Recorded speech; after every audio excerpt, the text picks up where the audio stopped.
देखो 5 से 7 question paper में ऐसे मिलेंगे जिनके बारे में हमें बिल्कुल ज़ीरो फैक्चुअल नॉलेज होगी, पर हमें फिर भी वो सॉल्व करने होंगे क्योंकि वो सॉल्व किए जा सकते हैं।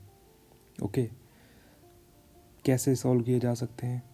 ठीक है, उसके लिए ज़ीरो नॉलेज ट्रैप, जिसमें यूपीएससी के क्वेश्चंस में मतलब हमें कुछ फैक्ट के बारे में कोई नॉलेज नहीं है, बट वो इंटरनल लॉजिक क्रिएट करते हैं, ठीक है, वर्डिंग्स के थ्रू, स्टेटमेंट्स के थ्रू, ऑप्शंस के थ्रू, ठीक है, जिनको यूज़ करके हम इसको राइट कर सकते हैं आंसर इसका। ठीक है, अब context narrowing trap, second trap, ठीक है, इसमें यूपीएससी क्या करता है, एक रेस्ट्रिक्टिंग वर्ड या फ्रेज डाल देगा उस क्वेश्चन को बिना बात के मुश्किल बनाने के लिए। ओके, अननेसेसरली उसको मुश्किल बना देगा यूपीएससी कुछ वर्ड या फ्रेज डाल के। अब ये 3 स्टेटमेंट दी गई हैं इस क्वेश्चन में।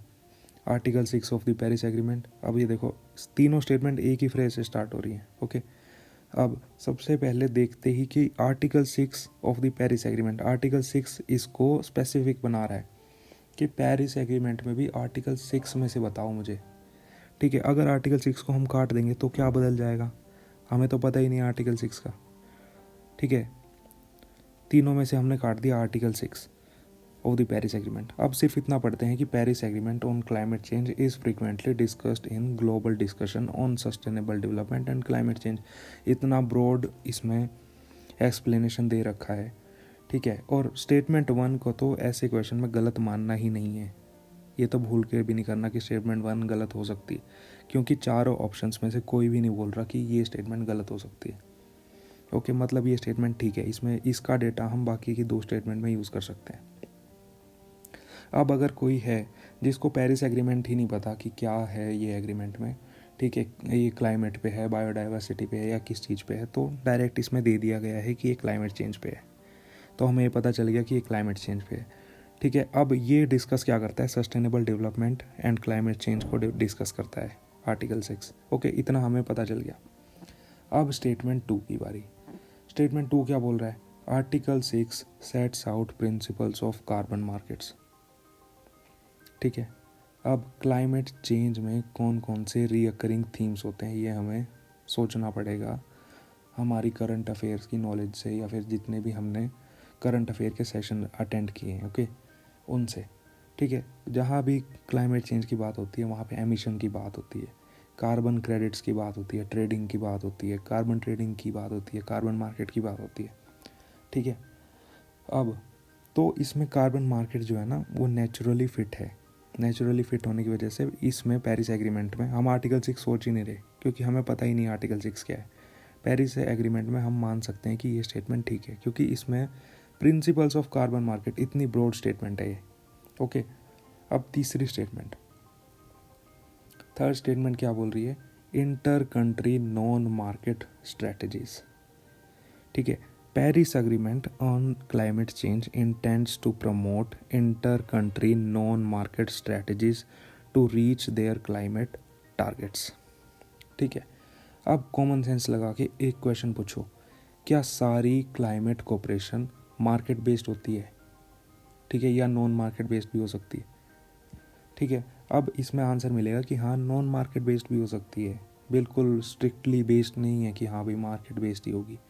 अब नॉन मार्केट बेस्ड की एक एक्सेप्शन, मतलब मार्केट बेस्ड की ना एक एक्सेप्शन सोच लो कि हाँ भैया नॉन मार्केट बेस्ड में क्या क्या आ सकता है। उसमें आ सकता है टेक्नोलॉजी शेयरिंग, कि हाँ 2 देशों के बीच में जो टेक्नोलॉजी शेयर हो रही है वो भी होगी इसमें। क्लाइमेट चेंज तो उससे भी हम सॉल्व कर सकते हैं। फाइनेंस, ठीक है, जो डेवलप्ड कंट्रीज़ है वो अंडर डेवलप्ड कंट्रीज़ को फाइनेंशियल असिस्टेंस दे सकते हैं अपना क्लाइमेट चेंज से टैकल करने के लिए। ठीक है, कैपेसिटी बिल्डिंग कर सकते हैं, जॉइंट पॉलिसीज़ कर सकते हैं। ठीक है, तो नॉन मार्केट अप्रोचेस भी नेचुरल लगते हैं, मतलब स्टेटमेंट 3 भी बिलीव कर सकते हैं इस पर भी। ओके, अब इसमें हो गया, ध्यान रखो कि हाँ स्टेटमेंट 1 हुई अम्ब्रेला स्टेटमेंट्स। ठीक है, उसके रीजंस क्या क्या पूछ रखे हैं इन्होंने। कार्बन मार्केट हो सकते हैं स्टेटमेंट 2 के according, and non market cooperation हो सकता है स्टेटमेंट 3 के अकॉर्डिंग। मतलब स्टेटमेंट 2 और स्टेटमेंट 3 दोनों 1 को सपोर्ट कर रहे हैं। ओके, अब इतना पता चलते ही हमें ये पता चल गया कि हाँ भैया इसका आंसर हुआ ए। अब इसको हम ऑप्शन एलिमिनेशन से भी कर सकते थे। जैसे ही हमारा स्टेटमेंट 2 हमें पता चल गया कि सही है, तो ऑप्शन डी हो गया गलत। मतलब ऑप्शन डी को हम काट सकते हैं, ठीक है।